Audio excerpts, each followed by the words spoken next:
Calixte Beyala donne ouvertement le nom du tueur de Martinez Zogo. Calixte Beyala est furieuse. Comme tous les Camerounais avides de justice, dans l'affaire de l'assassinat du journaliste Martinez Zogo, elle a le cœur lourd. L'écrivaine est encore profondément déçue que certaines personnes qu'elle fait bien de citer sans mentionner le nom, soient là en train de détourner les regards sur la gravité de ce crime. Pour Calixte Beyala, un homme se cache derrière cet affreux homicide, et elle donne son nom dans le texte ci-dessous. Un bulu n'est pas un beuti, c'est une réalité qui ne souffre d'aucune contradiction. Alors que nous réclamons à corps et à cri justice pour Martinez Zogo, un soutien de la satrapie de Yaoundé détourne le sujet pour parler du tribalisme. Est-ce parce qu'il n'est pas de leur tribu qu'ils ont achevé Martinez Zogo de cette horrible manière?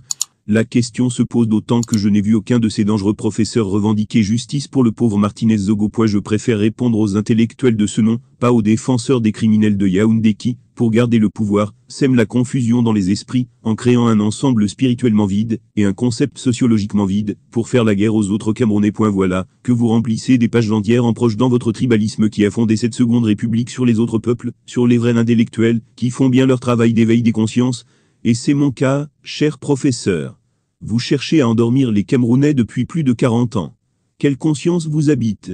Aucune point vous justifiez toute la misère de ce pauvre peuple, pourvu qu'il vous laisse quelques miettes. Remplir des pages d'ineptie, pour regrouper ce qui n'est pas regroupable, et accuser les autres de vouloir mettre à part les bulus est une inexactitude criarde, et qui n'a d'égal que votre soif d'être nommé. Je prie pour vous, afin qu'il le fasse point en attendant, ayez donc pitié de votre si respectable âge. Votre image s'embourbe dans la fange, à chacune de vos parutions. Vous vous enroulez dans le sang des Camerounais. Vous parlez en lorgnant un bureau ou des murs, retentissent d'échos d'hommes torturés, tués par ceux que vous voulez rejoindre, dans la gestion de cette nation. Que dis-je? Il suffit de regarder ceux qui gravitent autour de Jean-Pierre Amougou Belinga, le tueur d'un homme de la Lecquier, Martinez Zogo, pour mieux comprendre ce qui se trame. Je préfère ne pas prononcer votre nom si insignifiant. Vous êtes un epsilon. Vous traquez des soi-disant néocolonialistes français, qui sont pourtant au pouvoir à Yaoundé, et pointés pour grappiller quelques sous chez les Chinois qui, dans nos pays d'Afrique, ne sont pas guère mieux. Ils ne font pas travailler les Africains sur leur chantier. Même les manœuvres viennent de Chine. Pas de miettes à ramasser pour le peuple camerounais. En tant que femme Beuti et Bamileke, sans parler d'autres métissages dont je suis issu, trouvez-vous un autre candidat, qui s'adapterait au mieux, à vos élucubrations. Dire qu'un bulu n'est pas un Beuti est exact.